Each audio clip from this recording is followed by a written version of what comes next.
Hello friends, good morning everyone. Welcome back to my channel Biology Blitz. I am your biology educator. कैसे हैं आप सभी? I hope अच्छे होंगे और सबकी स्टडीज़ अच्छे से चल रही होंगी। जैसा कि आप सभी देख रहे हैं, हम लोग आरपीएससी के प्रीवियस ईयर पेपर्स को सॉल्व कर रहे हैं। ऑलरेडी हम लोग 2 पेपर कम्प्लीटली सॉल्व कर चुके हैं। तीसरा पेपर है जो 2016 में कंडक्ट किया गया था, उसके हमने 50 क्वेश्चंस तक मतलब कवर कर लिया था फर्स्ट लेक्चर में। वीडियो अपलोड हो चुकी है, जिन बच्चों ने नहीं देखा है वो जाके एक बार पहले उन 50 क्वेश्चंस को देख लो, फिर उसके बाद आज हम 51 से इसको आगे कंटिन्यू करने वाले हैं। ठीक है, तो जिस क्वेश्चन में मुझे नीड है कि हाँ वहाँ एक्सप्लेन करना चाहिए, वहाँ मैं अपने अकॉर्डिंग एक्सप्लेन कर रही हूँ। बाकी अगर किसी क्वेश्चन में आपके अभी भी डाउट्स रिमेनिंग हैं तो आप कमेंट सेक्शन में बोलना, मैं आराम से उस पर सेपरेट शॉर्ट्स के फॉर्म में आपको वो क्वेश्चन समझा दूंगी। ठीक है, या अगर शॉर्ट्स की फॉर्म में नहीं अपलोड हो पाता है तो फिर may be in the next video मैं आपको डाउट्स जो है वो उस वीडियो में मतलब आगे कंटिन्यू कर लूँगी। ठीक है, तो ऐसी कोई बात नहीं है। अगर मतलब कहीं भी आपको किसी भी तरीके का कोई भी डाउट है, या सपोज दैट मैंने ही किसी क्वेश्चन का आंसर गलत बताया है, तो definitely feel free to ask me और correct me in the comment section. ठीक है, so without wasting any more time let's start our today session. तो देखो क्वेश्चन नंबर 51 कह रहा है कि how many true breeding varieties, ठीक है, true breeding varieties of pea plant. अब इसमें देखो क्वेश्चन बहुत तरीके से पूछता है, मतलब कि एक तो 7 पेयर ऑफ कॉन्ट्रास्टिंग कैरेक्टर्स के बारे में भी आता है ये क्वेश्चन। कॉन्ट्रास्टिंग कैरेक्टर्स एक तो इस तरीके से पूछता है कि 7 पेयर ऑफ कॉन्ट्रास्टिंग कैरेक्टर्स पे होता है। ठीक है, जनरली क्वेश्चन इसी तरीके से होता है। ट्रू ब्रीडिंग की जब बात की गई थी तो 7 पेयर ऑफ कॉन्ट्रास्टिंग कैरेक्टर्स है, तो मेनली ये होता है। लेकिन अगर टोटल कैरेक्टर्स की बात करता है तो टोटल उस जगह पे मतलब आपका आंसर क्या होता है, 14 आप लगा के आते हो। लेकिन इस जगह पे मतलब ये वैसे भी थोड़ा सा मतलब कह सकते हैं कि कंट्रोवर्शियल क्वेश्चन है। एग्जैक्टली ये लोग मतलब जो वर्ड्स हैं इनके क्वेश्चन के ये क्लियर नहीं होते हैं, इसीलिए जनरली ये मिस्टेक हो जाती है, मेरे से भी होती थी पहले। सो यहाँ पे जो आपका आंसर है ये how many true breeding varieties या कैरेक्टर्स की ही बात कर रहा है कि कितनी मतलब वैरायटीज ली गई थी या कितने कैरेक्टर्स को लेकर के इन्होंने इस चीज़ को किया था। तो आपका आंसर क्या होना चाहिए, यहाँ पे आप आंसर 7 मार्क करेंगे। ठीक है, तो 51 का first option is the right answer. Next question number 52 is asking about the term linkage. Linkage जो है वो किसने दिया था, तो सबको पता है कि लिंकेज जो है ये सबसे पहले क्या है, एक्सेप्शन है। किसका एक्सेप्शन है, लॉ ऑफ इंडिपेंडेंट असॉर्टमेंट, जो कि मेंडल सर कहते थे कि ऐसा मतलब उनके हिसाब से ऐसा कुछ होता ही नहीं था। ठीक है, तो इस जगह पे तो वो मतलब पूरी तरह से गलत थे। अभी अगर टर्म की बात की जाए कि टर्म जो है वो लिंकेज वो किसने दिया था, तो आप सभी को पता होना चाहिए, थॉमस हंट मॉर्गन। ठीक है, हमारे साइंटिस्ट थे टीएच मॉर्गन सर, उन्होंने ये टर्म दिया था। ठीक है, और एक्सपेरिमेंटल प्रूफ भी जो है वो इन्होंने ही दिया था। किस में दिया था ये चीज़ आपको पता होना चाहिए बच्चे। तो ये दिया गया था ड्रोसोफिला मिलानो गैस्टर। ठीक है, ड्रोसोफिला मिलानो गैस्टर हो जाएगा। उसके बाद में हुआ क्या था, देखो, genes present on same chromosome and very close to each other known as linked gene. ठीक है, इससे लिंक्ड जीन से एक क्वेश्चन ऑलरेडी मैंने प्रीवियस ईयर वाले पेपर में करवाया था 2013 वाले में। And the collective inheritance is known as linkage, मतलब अगर सपोज दैट एक क्रोमोसोम पे कोई 2 जीन है जो मतलब पास पास हैं और वो नेक्स्ट जनरेशन में अगर देखो यहाँ यहाँ है तब तो उनके बीच में क्या है, क्रॉसिंग ओवर हो जाएगी। ठीक है, लेकिन अगर वो दोनों बहुत ही ज़्यादा मतलब पास पास हैं तो वो क्या होगा, यहाँ पे कोई क्रॉसिंग ओवर हो रहा था, नहीं हो रहा था, वो as it is next generation में पास ऑन हो जा रहा था। तो कहने का मतलब है कि टर्म किसने दिया, थॉमस एंड मॉर्गन ने। एक्सपेरिमेंटल प्रूफ जो दिया गया था वो भी किसके द्वारा, टीएच मॉर्गन के द्वारा ही दिया गया था। और कौन सा उन्होंने यूज़ किया था ऑर्गेनिज्म, तो वो क्या था हमारा, ड्रोसोफिला मिलेनोगास्टर था। नेक्स्ट है, come to the next question, question number 53 कह रहा है कि डाउन सिंड्रोम। ठीक है, डाउन सिंड्रोम जो है वो किसकी वजह से होता है, तो ये भी अपने आप में बहुत ज़्यादा इंपॉर्टेंट है ये सारी डिजीजेस। अब देखो यहाँ पे बात हो रही है डाउन सिंड्रोम की। डाउन सिंड्रोम क्या है, एक्चुअली एक तरीके का म्यूटेशन है। ठीक है, म्यूटेशन सबसे पहली बार म्यूटेशन जो है किसके द्वारा खोजा गया था, ह्यूगो डी वरीज सर ने खोजा था, इवनिंग प्रिमरोज जिसको, और बोटेनिकल नेम क्या है इसका, इनोथेरा लमार्कियाना। ठीक है, म्यूटेशन थ्योरी ऑफ इवोल्यूशन। अब बात यहाँ पे ये करते हैं कि म्यूटेशन जो है वो देखो, इसमें अगर बहुत डिटेल में जाओगे तो मतलब काफ़ी टाइम लगेगा, बट ठीक है, इन शॉर्ट मैं कुछ मतलब चीज़ें आपसे शेयर करना चाहती हूँ। जैसे अगर इसके टाइप्स की बात करते हो तो 2 टाइप्स होती हैं। ठीक है, क्रोमोसोमल म्यूटेशन, ये जिसको इंटरजेनिक म्यूटेशन बोलते हैं, मतलब कि अलग अलग क्रोमोसोम्स के बीच में अगर चेंज हो जाता है तो वो इंटरजेनिक म्यूटेशन होता है, और दूसरा वाला जो होता है वो जीन म्यूटेशन होता है, यानी कि मतलब विद इन द क्रोमोसोम, ठीक है, या इसको मतलब with in the gene intragenic mutation कहलाएगा। अब जो इंटरजेनिक या क्रोमोसोमल म्यूटेशन है, ये डाउन सिंड्रोम भी क्या है, एक तरीके से क्रोमोसोमल म्यूटेशन का ही एक टाइप है। तो जो क्रोमोसोमल म्यूटेशन है इसमें दो तरीके आ जाते हैं, मतलब दो तरीके के होते हैं फर्दर, एक स्ट्रक्चरल होता है, स्ट्रक्चरल क्रोमोसोमल म्यूटेशन होता है, दूसरा न्यूमेरिकल क्रोमोसोमल म्यूटेशन होता है। स्ट्रक्चरल क्रोमोसोमल म्यूटेशन की अगर हम बात करते हैं तो वहाँ पे देखो आपको डिलीशन या डेफिशिएंसी से डिजीजेज आ जाती हैं, एडिशन या डुप्लीकेशन हो जाता है, इन्वर्जन होता है, ट्रांसलोकेशन होता है, ये सारी चीज़ें। But if we talk about the numerical chromosomal, तो जो न्यूमेरिकल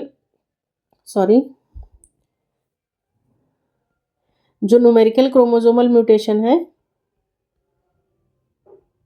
न्यूमेरिकल क्रोमोसोमल म्यूटेशन, इसमें देखो फर्दर दो तरीके के आ जाता है। एक आपने टर्म सुना होगा एन्यूप्लॉइडी, ठीक है, एन्यूप्लॉइडी, इसका मतलब क्या है, इसमें 2n प्लस या माइनस की कंडीशन क्रिएट हो जाती है, और एक कंडीशन आ जाती है जो कि क्या होती है, पॉलीप्लॉइडी होती है, ठीक है। पॉलीप्लॉइडी में 2x के साथ मतलब 2x से 3x हो जाएगा, 4x हो जाएगा, इस तरीके से 5x, ऐसे चीज़ें मतलब जो है वो आगे चेंज होती रहती हैं। अब देखो ध्यान से सुन लो, यहाँ पे एन्यूप्लॉइडी में होता क्या है, ठीक है। एन्यूप्लॉइडी का मतलब है कि लॉस और गेन ऑफ 1 और 2 क्रोमोसोम्स इन और from whole set of chromosome number, यानी कि 2n+1 भी हो सकता है, 2n-1 भी हो सकता है, या 2n+2 भी हो सकता है, 2n-2 भी हो सकता है। इनकी जो कंडीशंस है ना, इस पे भी क्वेश्चंस आते हैं एग्जाम में। और मतलब इसका मेन कॉज क्या होता है, नॉन डिसजंक्शन। नॉन डिसजंक्शन कब होता है, ड्यूरिंग एनाफेज। तो अगर कभी आपसे कोई पूछता है कि what is the main reason behind aneuploidy, तो आपका आंसर क्या होना चाहिए, नॉन डिसजंक्शन ड्यूरिंग एनाफेज, ठीक है, या फेलियर ऑफ सेग्रीगेशन, या फिर failure of segregation of homologous chromosomes या sister chromatids during the anaphase of mitosis और मियोसिस, ठीक है। अब इसमें भी फर्दर दो टाइप्स आ जाते हैं, एक होता है हाइपोप्लॉइडी। हाइपोप्लॉइडी वाली जो कंडीशन होती है, मैं पूरा पूरा नहीं लिख रही हूँ इसमें, हाइपोप्लॉइडी, और एक होता है हाइपर। तो हाइपो वाली जो होती है इसमें कंडीशन ये हो जाती है 2n-1 हो जाएगा, या फिर कंडीशन आ जाती है 2n-2। तो अगर 2n-1 कंडीशन है तो इसको हम लोग मोनोजोमी बोलते हैं, ठीक है, क्योंकि एक यहाँ से वो हट रहा है।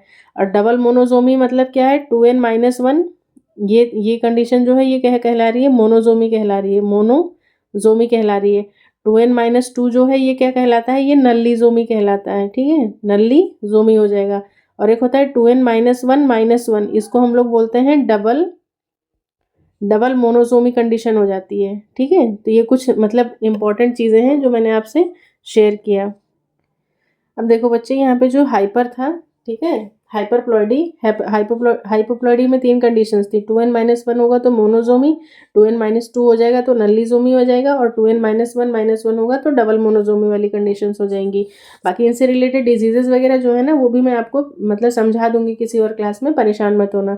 बाकी यहाँ पे देखो हाइपर की बात करते हैं, तो हाइपर में भी मतलब इसी तरीके से तीन कंडीशंस क्रिएट होती है। एक होता है 2n+1, हाइपर मतलब ऐड होना, ठीक है, हाइपो मतलब क्या था, यहाँ पे कम हो रही थी चीज़ें, यहाँ पे 2n+1 आ जाता है। एक होता है 2n+1+1, ठीक है, जैसे यहाँ पे 2n-1 था तो ये डबल मोनोजोमी हो गया था। तो उसी तरीके से यहाँ पे 2n+1+1 है तो ये डबल ट्राइजोमी वाली कंडीशन कहलाएगा, ठीक है, ट्राइजोमी। और 2n+1 है तो ट्राइजोमी, 2n+1+1 डबल ट्राइजोमी, और 2n+2 अगर आ जाता है तो वो टेट्राजोमी वाली कंडीशंस हो जाती हैं, ठीक है। तो हम जो बात करने वाले थे, हमें बात किसकी करनी थी, डाउन सिंड्रोम की बात करनी थी। डाउन सिंड्रोम जो है वो हमारा किसका डिसऑर्डर है, डिसऑर्डर ऑफ ट्राइजोमी का, यानी कि इसका डिसऑर्डर है, ठीक है। अब इसमें होता क्या है कि ये इसमें भी दो तरीके के आ जाते हैं, ट्राइजोमी की भी अगर मैं बात करूँ तो यहाँ पे एक होता है ऑटोजोमल, ठीक है, एक आ जाता है ऑटोजोमल ट्राइजोमी, और एक होता है एल्लोजोमल, या फिर इसको हेट्रोजोमल या सेक्स क्रोमोजोमल ट्राइजोमी भी कहते हैं। सेक्स क्रोमोजोमल वाले की अगर बात करेंगे, ऑटोजोमल मतलब कि यहाँ पर जो आपके 22 पेयर्स जो ऑटोजोम्स वाले हैं, उनमें अगर कोई चेंज होता है तो वो ऑटोजोमल ट्राइजोमी का एग्जाम्पल है। अब इसमें तीन एग्जाम्पल्स आते हैं, ठीक है, सिर्फ यही नहीं है डाउन सिंड्रोम, यहाँ पे डाउन सिंड्रोम आ जाता है, ठीक है, डाउन सिंड्रोम जो कि क्या है, ट्राइजोमी ऑफ 21st क्रोमोजोम। तो पहली चीज़ तो आपका आंसर यहाँ पे निकल के आ जाता है कि presence of an additional chromosome number 21, ठीक है, तो आपका आंसर तो 3 हो गया है यहाँ पे। तो जिन बच्चों को तो सिर्फ आंसर चाहिए था ना, उनको आंसर यहाँ से मिल गया होगा, ठीक है। बाकी देखो एक बार सुन लो थोड़ा सा, तुम्हारे काम का ही है। ऑटोसोमल में फिर फर्दर मतलब यहाँ पर 3 तरीके की डिजीजेस देखने को मिलती हैं, 1 2 3। पहला वाला तो यही है डाउन सिंड्रोम। यहाँ पे क्या है, ट्राइसोमी किसकी हो रही है, 21st क्रोमोसोम की हो रही है, ठीक है, 21st क्रोमोसोम। या फिर इसी को हम लोग और किस नाम से जानते हैं, मंगोलिज्म, ठीक है। जो डाउन सिंड्रोम है इसको हम लोग और किस नाम से जानते हैं, मंगोलिज्म के नाम से जानते हैं। उसके बाद में एडवर्ड सिंड्रोम आता है, वो ट्राइसोमी किसका है, ये क्रोमोसोम नंबर से क्वेश्चंस आते हैं, ठीक है। तो ये 18th क्रोमोसोम की होती है। एडवर्ड सिंड्रोम 18th क्रोमोसोम से हो जाएगा, 21st से डाउन सिंड्रोम हो जाएगा। और एक आता है पटाउ सिंड्रोम, उसमें जो है वो ट्राइसोमी किसकी होती है, तो उसमें 13th क्रोमोसोम की हो जाती है, ठीक है। तो ये तीनों इंपॉर्टेंट हैं, तीनों के तीनों नाम आप आराम से वीडियो को पॉज करके इजीली लिख लो, ठीक है। ये तो वही हो जाएगा, डाउन सिंड्रोम हो जाएगा। 18 वाला क्या था, ये एडवर्ड हो जाएगा, ठीक है, एडवर्ड में बोल रही हूँ, लिख लो। और ये वाला 13th वाला क्या है, ये हो जाएगा पटाउ सिंड्रोम, ठीक है, पटाउ सिंड्रोम। तो आई थिंक ये चीज़ें आपको यहाँ पे क्लियर हुई, बिकॉज मैं देखो डायरेक्ट आंसर बता के चली जाती लेकिन कोई मतलब नहीं था। सबसे पहले तो आपको ये बताना चाहिए कि ये है किस में, ठीक है, क्या है, क्या कैसे कैसे सारी चीज़ें निकल के आती हैं, ये चीज़ आपके लिए बहुत ज़्यादा ज़रूरी है। बेसिक जान के रखोगे तो क्या पता अगली बार जो है ये ऑटोसोमल में ही आपसे इस बार 21st पूछा है, अगली बार 18 पूछ ले कि वो किस टाइप का है, 13th पूछ ले, इस तरीके से। और बाकी एलोसोमल जो थे ये तो ऑटोसोमल हो गए, ये वाले जो थे वो क्या थे, एलोसोमल, यानी कि जो सेक्स वाले थे, मतलब सेक्स रिलेटेड क्रोमोसोम से जो डिजीजेस थी उसमें आता है लाइनफेल्टर्स, जिसमें क्या होता है 44A + XXY हो जाएगा। जैकब सिंड्रोम या फिर इसी को क्रिमिनल सिंड्रोम के नाम से भी जानते हैं, जो कि क्या है 44A + XYY। और तीसरा वाला जो है उसमें सुपर फीमेल या मेटा फीमेल होती है, उसमें 44 तो ऑटोसोमल होते ही है, साथ में XXX हो जाता है। XXX है तो मतलब मेटा या सुपर फीमेल, और XY नॉर्मल मेल होता है, XY के साथ अगर एक और Y ऐड हो जाता है तो वो जैकब सिंड्रोम या क्रिमिनल सिंड्रोम में आ जाएगा। और लाइन फिल्टर्स का आपको पता ही है कि 44A के साथ में XXY हो जाता है, ठीक है। तो आई होप ये चीज़ें आपको क्लियर हुई होंगी, नहीं क्लियर हुई हैं तो आप बताइएगा, मैं मतलब इसको शॉर्ट्स की फॉर्म में या फिर मतलब मैं किसी और क्लास में आपको इसको अच्छे से एक्सप्लेन कर दूंगी, ठीक है।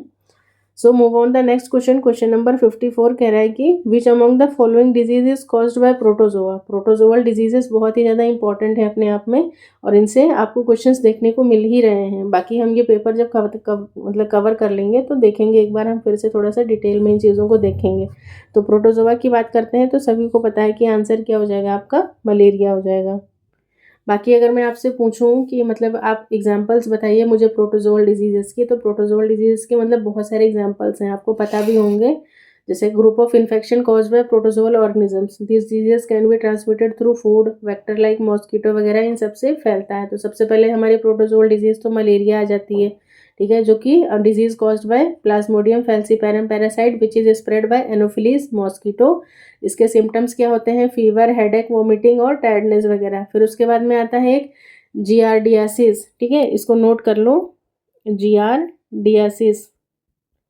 ये क्या होता है, ये जीआई ट्रैक की एक डिजीज होती है, ठीक है, जीआई ट्रैक की डिजीज होती है। That cause and diarrhoea, abdominal pain, nausea, vomiting और वेट लॉस होता है।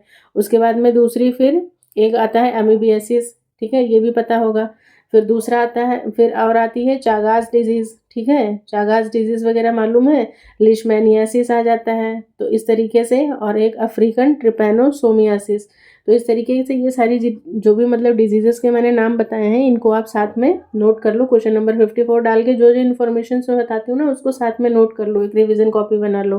तो जब आपको मतलब कभी मतलब एग्जाम से पहले आपको ये सब चीज़ें बस ऐसे पलट के देख के जाना, डेफिनेटली आपको क्वेश्चन इसमें से मिलेंगे, ठीक है। So next move on the next question. Question number 55 कह रहा है कि एलिजा क्या है, एक डायग्नोस्टिक टेस्ट है, ठीक है। ऑलरेडी हम ये देख चुके हैं क्वेश्चन, पिछली बार क्वेश्चन ये पूछा था कि वहाँ पे एंटीजन एंटीबॉडी का वो होता है, तो वहाँ पे एंटीबॉडी था आंसर, पिछले उसमें भी आया था। बाकी ये किस में किया जाता है, तो ये HIV के लिए मतलब सॉरी एड्स के लिए होता है।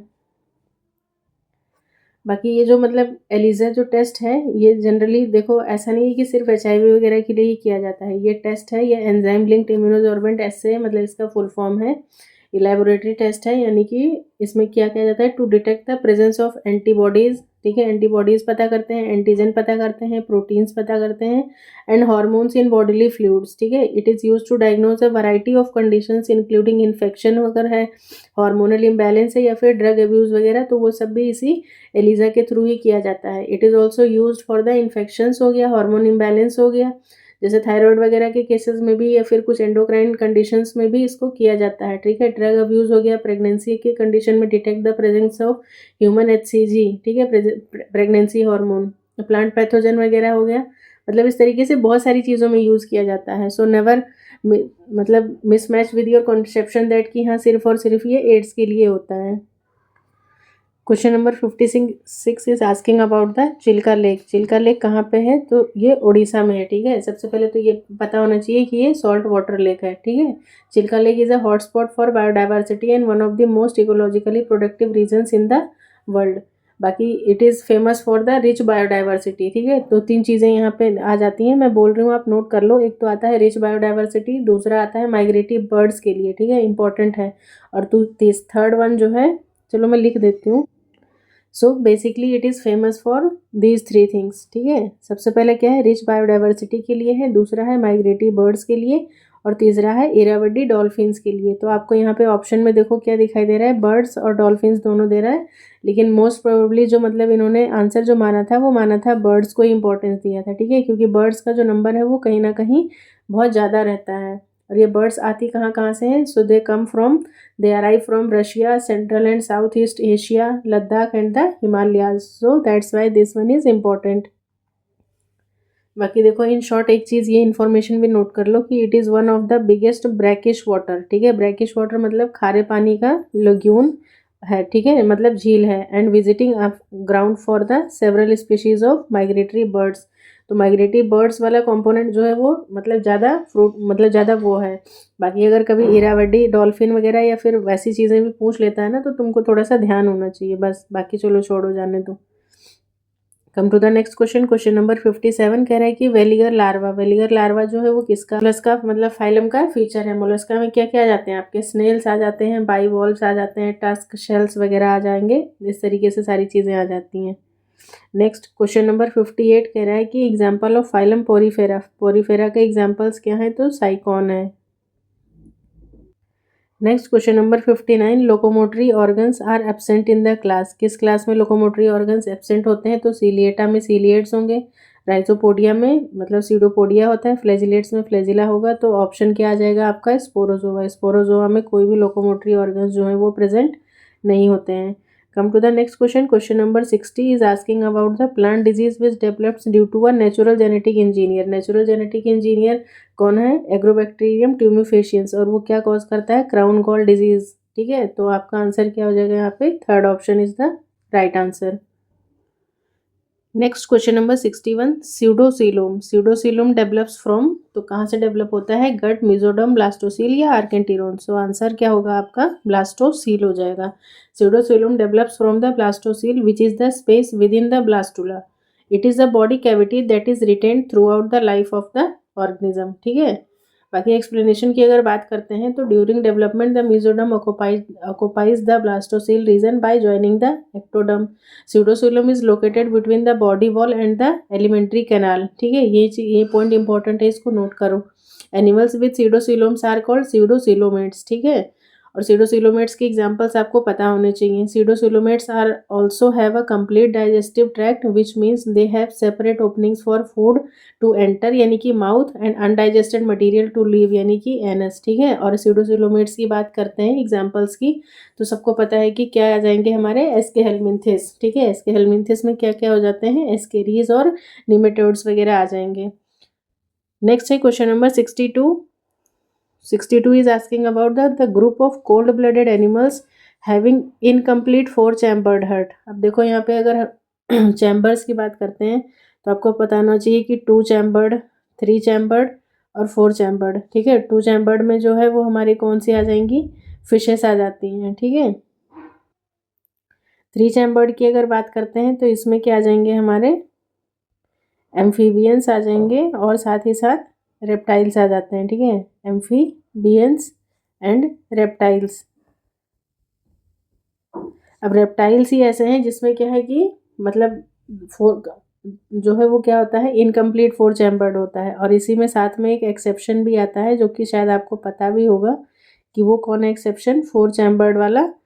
तो वो आ जाता है हमारा यहाँ पे क्रोकोडाइल। ठीक है, क्रोकोडाइल कैसा है, वो है तो मतलब थ्री चैम्बर्ड वाले में तीन क्या मतलब 3.5 मान लो।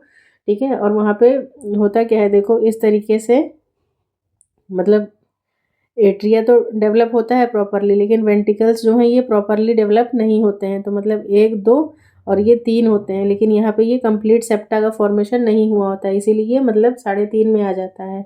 तो एक्सेप्शन की बात करते हैं तो क्रोकोडाइल जो है वो रेप्टाइल्स में होते हुए भी वो कैसा होता है, फोर चैम्बर्ड होता है। बाकी फोर चैम्बर्ड की बात करते हैं तो आपको एग्जाम मतलब पता होगा कि एप्स और मैमल्स जो हैं वो किस में आ जाएंगे, हमारे फोर चैम्बर्ड में आ जाएंगे।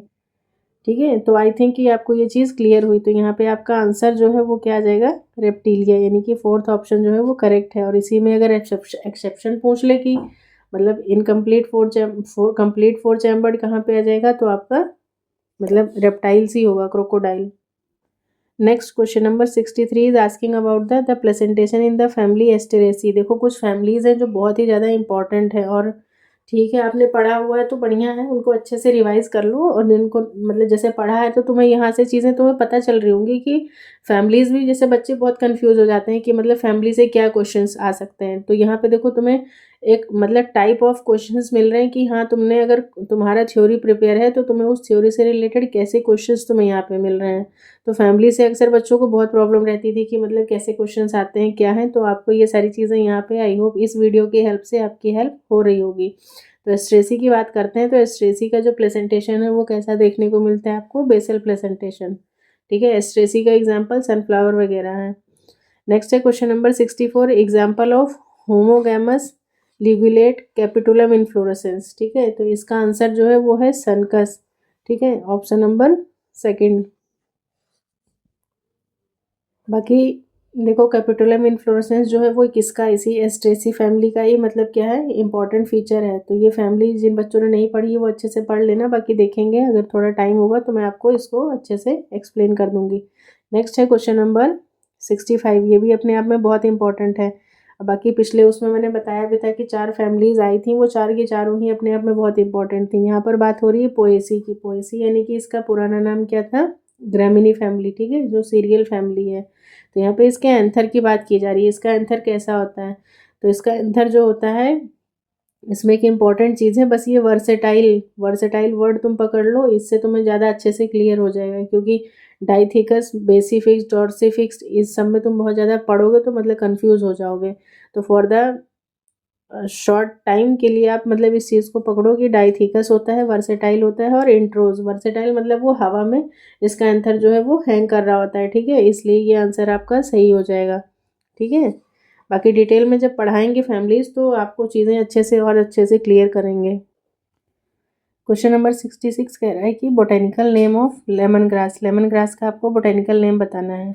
तो सबसे पहले तो ये पता होना चाहिए कि ये मतलब किस फैमिली के मेंबर्स की बात कर रहा है। ठीक है, तो ये अगेन फिर से जो हमारी पोएसी फैमिली है, ये पोएसी फैमिली के मेंबर्स की बात हो रही है। इसीलिए जब भी कोई फैमिली पढ़ो तो उसको मतलब इस तरीके से पढ़ो कि उसमें से कोई भी जनरा आपसे छूटने ना पाए। जनरा इन द सेंस की एग्जाम्पल्स की बात करते हैं, क्योंकि पोएसी जो है वो अपने आप में बहुत ही ज़्यादा इंपॉर्टेंट है। इकोनॉमिकली देखा जाए तो इकोनॉमिक इंपॉर्टेंस इसकी बहुत ज़्यादा है। ठीक है, इससे आपको मतलब पहले तो भर भर के सारे सीरियल्स मिलते हैं। सीरियल्स इन द सेंस की मतलब जितने भी मेजर सीरियल्स हैं, जैसे ट्रिटिकम एस्टिकम, मतलब ट्रिटिकम एस्टिवम हो गया, ओराइजा सटाइवा, जिया मेज, हॉर्डियम वल्गेर, अवेना सटाइवा, सीकेल सीरियल, ट्रिटिको सीकेल। ठीक है, उसके बाद में जो स्मॉल ग्रेन्स या सीरियल्स, मिलेट्स वगैरह हैं वो सब भी इसी में आते हैं, पोएसी के ही। सॉर्गम वल्गेर, पेनिसिटम टाइफॉइडिस, ठीक है, पेनिकम, मेलिएकम, और भी मतलब बहुत सारी तरीके हैं। फिर फोडर अगर चारे की बात करते हैं तो साइनोडोन वगैरह, मतलब दूब ग्रास वगैरह जो है, इस तरीके से मतलब बहुत सारी चीज़ें जो हैं वो इसी पोएसी फैमिली से ही आती हैं। फिर शुगर की बात करते हैं तो शुगर केन हमारा सैक्रम ऑफिसिनेरम, वो भी किसी का है, इसी का मतलब पोएसी का ही वो मेंबर है। और शुगर केन का आपको पता ही है कि मतलब इम्पॉर्टेंट सोर्स तो शुगर का है ही है, साथ साथ में ये molasses, a by product of sugar industry used in the manufacture of industrial alcohol, alcoholic beverages वगैरह में भी यूज़ होता है। और बैगेजेस जो है उसका जो मतलब जो हस्क निकलता है ना, गन्ना मतलब रस निकालने के बाद में जो बचता है उसको स्ट्रॉ बोर्ड वगैरह बनाने के लिए यूज़ किया जाता है। फिर बैम्बू वगैरह जितने हैं वो सारे इसी के उसमें आ जाएंगे। उसमें भी बहुत सारी वैरायटी आ जाती है, डेंड्रोकैलेमस वगैरह होता है, बैम्बूसा हो जाता है, और भी बहुत सारी वैराइटीज़ हैं। फिर अगर फाइबर्स की बात करते हैं तो फाइबर के केस में भी आपको एरियंथस मुंजा, या फिर इसको सैक्रम मुंजा भी कहते हैं, मूंज जो होती है ना, गाँव में देखा होगा पहले, इधर गोरखपुर साइड में और इधर मतलब ये अयोध्या साइड में इसका वो बनाते हैं, मतलब ऐसे छोटी छोटी ऐसे टोकरी बास्केट वगैरह जो है वो इसकी बनाई जाती है। बहुत सारा कलरफुल वो होता है, इसको मुंजा जो होता है उसको अलग अलग कलर से कलर कर लेते हैं, उसके बाद में उससे इसकी वीविंग की जाती है। तो ये आ जाता है। और एक आता है सैक्रम स्पॉन्टियनम, जिसको कांस बोलते हैं, ये इसकी रस्सी वगैरह भी बनाई जाती है। फिर ऑयल्स की बात करते हैं तो ऑयल्स में आपको यहाँ पे ये देखो जितनी वैरायटीज़ दी है ना, ये तीन के तीनों क्या है, इन तीनों से हमें ऑयल मिलता है, ठीक है। बस ये चौथा वाला जो है इससे ऑयल नहीं मिलता है। ये एक तरीके का मतलब पेरिनियल ग्रास है, नेटिव टू साउथ अफ्रीका, ठीक है, या फिर साउदर्न एशिया वगैरह में पाया जाता है। इसको हम लोग और एक नाम से जानते हैं, ब्लैक स्पीयर ग्रास, ठीक है, ब्लैक स्पीयर ग्रास। अब बात करते हैं इन तीनों की। ये तीनों ही अपने आप में क्या है, बहुत ज़्यादा इंपॉर्टेंट है, ठीक है, एग्जामिनेशन पॉइंट ऑफ व्यू से। तो एक एक करके मैं इनके नाम जो है वो यहाँ पे आपको मेंशन कर देती हूँ। सबसे पहले तो हमारा जो क्वेश्चन है, लेमन ग्रास ऑयल, एक्चुअली इसमें लेमन ग्रास ऑयल ऑब्टेन करते हैं, ठीक है, तो वो क्या है, सिम्बोपोगन सिट्रेसस है, ठीक है, सिट्रेटस, ठीक है। तो लेमन ग्रास का ये हो जाएगा, सिम्बोपोगन सिट्रेटस आ जाएगा। उसके बाद एक नार्डस आता है, ठीक है, ये जो नार्डस वाला है पहला वाला, इससे क्या ऑब्टेन करते हैं, सिट्रोनेला, लिखेगा ही नहीं यार ये यहाँ पे, ये देखो यहाँ पे सिट्रोनेला ऑयल, वो भी प्लांट के किस पार्ट से, फ्रॉम लीव्स। वीडियो को पॉज करके इसको नोट करते जाओ। फिर उसके बाद में जो मार्टिनी है, सिम्बोपोगन मार्टिनी, इससे क्या ऑब्टेन करते हैं, इससे पल्मारोजा ऑयल ऑब्टेन करते हैं, मतलब उसकी लीव से। तो ये भी इम्पॉर्टेंट है, इसको नोट कर लो, पल्मारोजा ऑयल, ठीक है, from the leaves of motia variety या फिर जिंजर ग्रास वगैरह। तो बाकी तुम्हारा जो आंसर था यहाँ पे लेमन ग्रास का, वो सिम्बोपोगन सिट्रेटस हो जाएगा, ठीक है, दिस वन। सिट्रोनेला ऑयल जो है ये किससे, नार्डस से, और पल्मोसेरा ऑयल जो है वो मार्टिनी से, ठीक है। नेक्स्ट है question number 67, which among the following protozoa is not an example of endoparasite. Endoparasite का यहाँ पे एग्जाम्पल कौन सा नहीं है। तो जैसा कि आप सभी को पता है, ट्राइकोमोनास मतलब वेजिनैलिस और ये टिनेक्स वगैरह, ये तो एंडोपैरासाइट है। प्लाज्मोडियम वाइवैक्स मलेरिया कॉज कर रहा है, ये भी एंडोपैरासाइट है। लेशमैनिया डोनोवेनी, ये भी एंडोपैरासाइट है। यहाँ पे आंसर जो हो जाएगा वो आपका फोर्थ ऑप्शन हो जाएगा, ठीक है, हाइड्रामीबा हाइड्रोक्सिना, ये क्या है, ये एंडोपैरासाइट नहीं है। तो ये हाइड्रामीबा हाइड्रोक्सिना जो है ये क्या है, is a parasite of fresh water medusa and is commonly known as free living amoeba, इसको एफएलए भी बोलते हैं। It is a species of protozoans की स्पीशीज में आता है। यूनिसेलुलर ऑर्गेनिज्म है that live in natural ecosystem such as water, soil and air, ठीक है। Next come to the next question, question number 68। Again is this question is repeating many times. Pyrenoids क्या है, तो पायरिनॉइड्स में मतलब क्या है, core of protein, proteinaceous centre surrounded by starchy sheath. 68 का जो है वो सेकेंड ऑप्शन जो हो जाएगा, क्या हो जाएगा, करेक्ट आंसर हो जाएगा। नेक्स्ट है 69th question is asking about the bee venom. Bee venom, bee मतलब मधुमक्खी से जो जहर निकलता है वो किसके ट्रीटमेंट में यूज़ होता है, तो ये होता है अर्थराइटिस में, ठीक है, इंपॉर्टेंट क्वेश्चन है ये। नेक्स्ट है question number 70th is asking about the pearl. Pearl जो है वो किससे ऑब्टेन करते हैं, तो सबको पता है पिंकटेडा वल्गैरिस से ऑब्टेन किया जाता है, मोलस्का फैमिली का मेंबर है। नेक्स्ट है question number 71 is asking about the botanical name of common bread. Common bread wheat जो है उसका बोटेनिकल नेम आपको यहाँ पे बताना है, तो ट्रिटिकम टर्जिडम। अगेन देखो पोएसी फैमिली जो है ना ये बहुत ज़्यादा इंपॉर्टेंट है, ठीक है, इसीलिए मतलब जो कुछ ही तो इम्पॉर्टेंट है, जैसे पोएसी हो गया, एस्ट्रेसी आ गया, सोलेनेसी वगैरह हो गए, इस तरीके से मतलब कुछ फैमिलीज़ हैं जो अपने आप में ही बहुत ज़्यादा इम्पॉर्टेंट हैं। तो उनको मतलब कुछ पढ़ो, सिलेक्टेड पढ़ो। मैं नहीं कह रही हूँ कि हाँ 18-20 फैमिलीज़ हैं, तुम 18-20 ही पढ़ो, लेकिन तुम जो पढ़ो ना 4-5 पढ़ो, वो तुम अच्छे से पढ़ो, सॉलिड पढ़ो। तो यहाँ पे जो आंसर होगा वो क्या हो जाएगा आपका ट्रिटिकम एस्टिवम ही हो जाएगा, ठीक है, क्योंकि यही क्या है मतलब also known as bread wheat, it is cultivated wheat species, about 95% of the wheat produced worldwide is common wheat. मतलब यही वाला जो है ये 95% उगाया जाता है। It is most widely grown all of crops and cereals with the highest monetary yield. तो चलो वो सब छोड़ो, बाकी ये ध्यान रखो। बाकी अगर मैं आपसे ये पूछूं कि मतलब एक ट्रिटिकम एस्टिवम होता है जिसको वीट बोलते हैं, और इसी का सिनोनिम है ट्रिटिकम वल्गेर जिसको क्या बोलते हैं, गेहूं बोलते हैं, ठीक है। राइस का तो पता ही होगा, ओराइजा सटाइवा है। जिया मेज मक्का हो गया। हॉर्डियम वल्गेर बार्ले होता है, जौ, ठीक है। अवेना सटाइवा ओट्स हो जाएगा। जई, जौ और जई में बहुत डिफरेंस होता है, ये चीज़ पता होना चाहिए। ओट्स जो हम लोग खाते हैं वो क्या है, वो जई है, जौ नहीं है। फिर सीरियल सीरियल तो राई है। ट्रिटिकेल किससे बना था, ट्रिटिको सीकेल से बना था। तो ये सारी चीज़ें इंपॉर्टेंट हैं। नेक्स्ट है question number 72, which pair is not correct, incorrect बताना है। कॉटन मालवेसी का है, ठीक है। विथेनिया सोमनीफेरस सोलेनेसी का हो जाएगा। कॉफ़ी से रूबिएसी हो जाएगा। टी का गलत है, ठीक है। टी जो है वो एपोसाइनेसी से नहीं है। क्या आपको पता है टी कौन सी फैमिली से बिलोंग करता है? तो टी जो है वो किससे बिलोंग कर रहा है, वो एपोसाइनेसी का मेंबर नहीं है। वो किसका मेंबर है, नोट कर लो इसको यहाँ पे, वो थिएसी का मेंबर है, ठीक है। और चाय का जो बोटेनिकल नेम है वो क्या होता है, कैमेलिया साइनेंसिस, ठीक है। कैमेलिया साइनेंसिस, ये चीज़ भी इंपॉर्टेंट है, इसको नोट कर लो। कैमेलिया साइनेंसिस या कई बार थिया साइनेंसिस भी दिया होता है ना, तो वो भी आप मतलब सही लगा के आना। नेक्स्ट है question number 73, in gel electrophoresis separated bands of DNA are cut out from the agarose gel and extracted from gel piece, this step is known as. तो इस स्टेप को आप लोग क्या बोलते हो, इल्यूजन, ठीक है। 72 का जो है, सॉरी 73 का second option is the right answer. Next है question number 74 is asking about the cotton fibre is obtain from which part of cotton plant. पिछले उसमें भी देखा था, तो ये सीड का होता है, ठीक है। कॉटन फाइबर जो है ये अपने आप में क्या है, एक मतलब बाकी देखो यहाँ से इंपॉर्टेंट चीज़ें ये निकल के आती हैं कि मतलब ये क्वेश्चन तो ऑलरेडी आया हुआ है, ठीक है। ऑलरेडी मतलब मैंने देखा है, प्रीवियस ईयर वाले उसमें करवाया था। बाकी यहाँ पर अगर हम बात करते हैं फाइबर की, तो एक बार फाइबर्स के बारे में मतलब किस किस तरीके के फाइबर्स होते हैं, और इतना मैं बिलीव रखती हूँ कि एक क्वेश्चन आपको हर एग्जाम में यहाँ से आप इस टॉपिक से मतलब आपको देखने को मिल जाएगा। तो इसको एक बार देखते हैं थोड़ा सा डिटेल में। तो देखो सबसे पहले फाइबर्स की अगर बात करते हैं तो फाइबर्स क्या होते हैं, मतलब प्रोटोप्लास्ट यहाँ पे एब्सेंट होता है। बोथ एंड टेपरिंग होता है, कुछ इस तरीके से ये दिखाई दे रहा है। ये बोथ एंड जो है वो टेपरिंग है। लिग्निफाइड है, ल्यूमेन एम्प्टी होता है, ठीक है। लिग्निफाइड ल्यूमेन एम्प्टी है।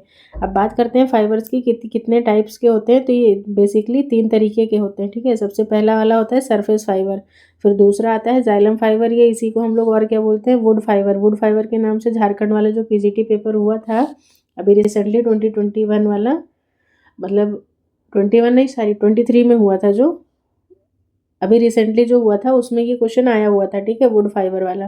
बाकी फ्लोएम फाइबर वाला केवीएस में भी पूछा था और उसमें भी पूछा था, ठीक है। बास्ट फाइबर से एस्टेट में भी क्वेश्चन पूछा था। तो ये पॉइंट मतलब ये टॉपिक ही अपने आप में बहुत इंपॉर्टेंट है, इसलिए मैंने इसको आपके लिए इंक्लूड किया है।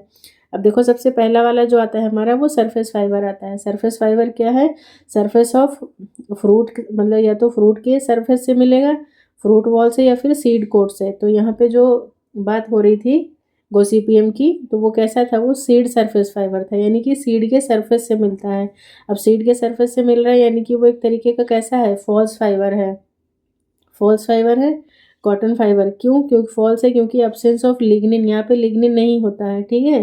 गोसिपियम की स्पीशीज़ की बात करते हैं तो यहाँ पे 2 तरीके के फाइबर मिलता है। एक होता है लिंट जो कि लॉन्ग होता है, और एक फज होता है जो शॉर्ट होता है, ठीक है। इसी के साथ साथ में कपोक जो कि वाइट सिल्क कॉटन कहलाता है, और एक सेमल होता है। सेमल का पेड़ देखा होगा आप सभी ने, वहाँ से हम लोग रेड सिल्क कॉटन ऑब्टेन करते हैं।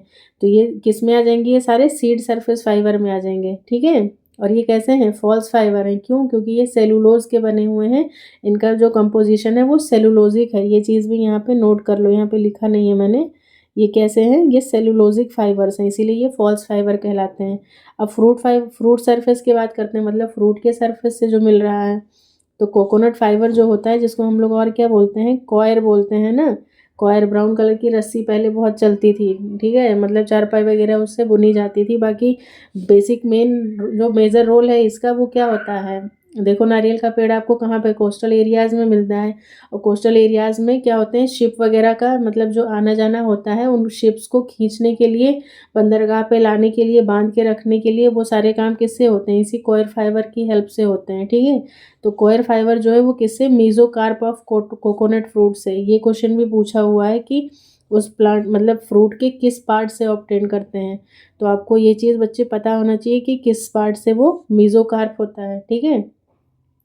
तो दोनों क्लियर हुआ। सरफेस फाइबर में दो आते हैं, एक सीड सरफेस फाइबर होता है, दूसरा फ्रूट सरफेस फाइबर होता है। सीड सरफेस फाइबर जो है वो फॉल्स फाइबर है, उसका एग्जांपल है cotton fibre. Absence of lignin होता है, कहाँ पे देखने को मिलता है, गॉसिपियम की स्पीशीज में देखने को मिलता है। साथ ही साथ कपोक और सेमल भी इसी में ऐड कर लो। फ्रूट वाला कोकोनट फाइबर हो गया। अब वुड वाला जो आता है यानी कि जाइलम फाइबर, जिसको वुड फाइबर भी बोलते हैं, ये सेकेंडरी जाइलम होता है। ये क्वेश्चन भी पूछा गया है, ठीक है, कि वो क्या होता है। तो ये चीज़ भी देख लो। एक एक वर्ड इस स्लाइड पे जो एक एक वर्ड आपको दिख रहे हैं ना, वो एक एक वर्ड आप मतलब अच्छे से उसको मतलब समराइज कर लो, याद कर लो, कुछ भी जो तुम्हें सही लग रहा है।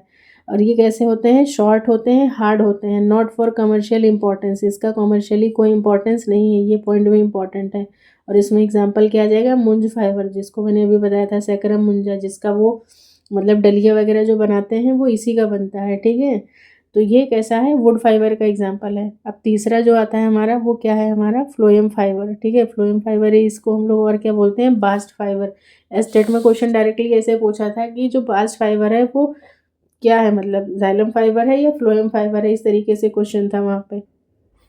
तो फ्लोएम फाइबर को ही बास्ट फाइबर कहते हैं। बास्ट फाइबर जो है वो किसका, फ्लोएम फाइबर का मॉडिफिकेशन है। इसके एग्जांपल्स की बात करते हैं तो कॉर्कोरस कैप्सुलैरिस जूट आ जाएगा, कैनेबिस सटाइवा हेम्प से, क्रोटोलेरिया जेंसिया सन हेम्प, और हिबिस्कस सेप्डिफेरा यानी कि पटुआ, और लाइनम असीटेसिमम यानी कि फ्लेक्स अलसी से जो ऑब्टेन करते हैं। तो ये कुछ इंपॉर्टेंट फाइबर्स थे जो मुझे लगा कि आपसे डिस्कस करना चाहिए, इसलिए मैंने किया, और इसको आप आराम से नोट कर लीजिए। तो आई होप कि अब आपका ये डाउट जो है मतलब फाइबर वाला ये क्लियर हो गया होगा, क्योंकि कई बार ये क्वेश्चन आ चुका है, ठीक है। नेक्स्ट है question number 75 is asking about the tossa jute. Tossa jute जो है वो किससे ऑब्टेन करते हैं। तो सबसे पहले तो इनके कॉमन नेम्स और बोटेनिकल नेम, ये दोनों चीज़ें बहुत ही ज़्यादा इंपॉर्टेंट है, इनको साथ साथ में आप याद करते चलिए। तो टोसा जूट जो ऑब्टेन करते हैं वो होता है कॉर्कोरस ओलिटोरिस से, ठीक है। अब आपको ये पता होना चाहिए कि कॉर्कोरस ओलिटोरिस जो है ये क्या है।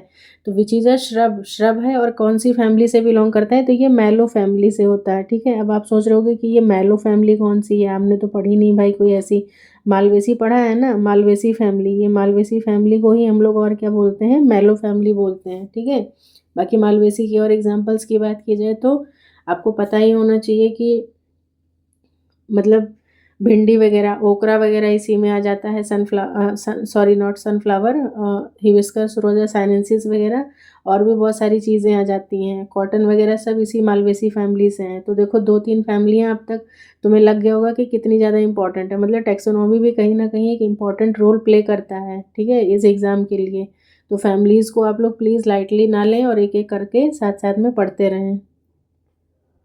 बाकी जो कॉर्कोरस कैप्सुलरिस है, इससे क्या वही पटसन ऑब्टेन करते हैं, ये भी इसी फैमिली का, ये मालवेसी का ही। कॉर्कोरस ओलिटोरिस से मतलब टोसा जूट ऑब्टेन किया जाता है। और एक होता है कॉर्कोरस ओलिटोरियस से ही नेलेटा जूट भी होता है। इसी को जियूस मेलो भी बोलते हैं। तो इसको जब आप खुद से पढ़ोगे ना तो आराम से साथ साथ में इसको नोट करते चलना, तो तुम्हें चीज़ें ज़्यादा अच्छे से क्लियर होंगी।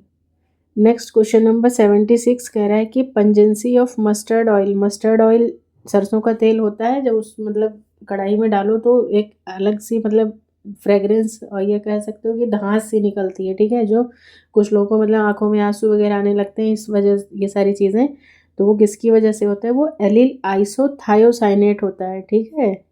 ऑप्शंस देख लो, थोड़े थोड़े ऐसे दे रहा है इथाइल थायोसाइनेट वगैरह, इस तरीके से नहीं, एलिल आइसोथायोसाइनेट हो जाएगा।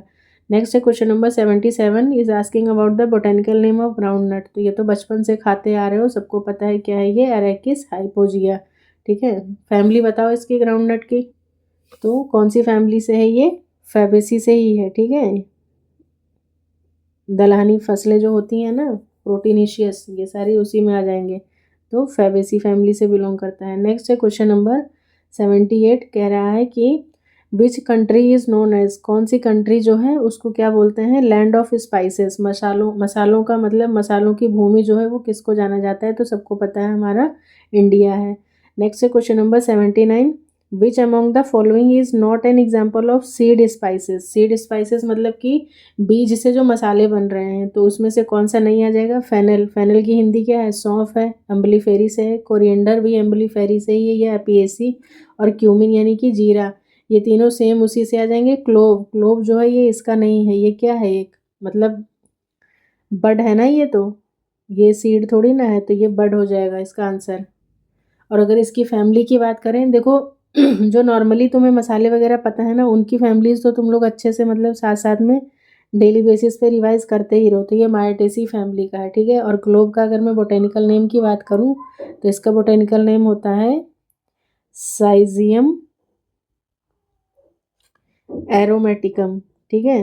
एरोमेटिक्स मतलब कितनी खुशबूदार होती है, तो उसी तरीके से मतलब उसी से रिलेटेड ऐसे याद कर लो, साइजियम एरोमेटिकम। और कौन सी फैमिली से बिलोंग करता है ये क्लोव, तो ये मायटेसी फैमिली से बिलोंग करता है। बाकी ये तीनों जो हैं ये किसके फैमिली के एग्जाम्पल्स हैं, ये तीनों के तीनों एपिएसी के हो जाएंगे। एपिएसी है, इसका पुराना नाम क्या था, एम्बलीफेरी था। नेक्स्ट है क्वेश्चन नंबर 80, यहाँ पे कह रहा है कि the terminal bud of T plant, T plant का जो टर्मिनल बर्ड होता है जिससे चाय एक्चुअली बनती है, चाय की पत्ती, तो वो कौन सी बर्ड्स होती हैं, तो वो गोल्डन बर्ड्स होती हैं, ठीक है। ये बहुत ही ज़्यादा मतलब अच्छा क्वेश्चन है अपने आप में, और शायद आपको पता भी रहा होगा। तो क्वेश्चन है क्वेश्चन नंबर 81, कह रहा है कि which is an example of palindromic nucleotide sequence, तो ये सबको पता है, GATTC हो जाएगा।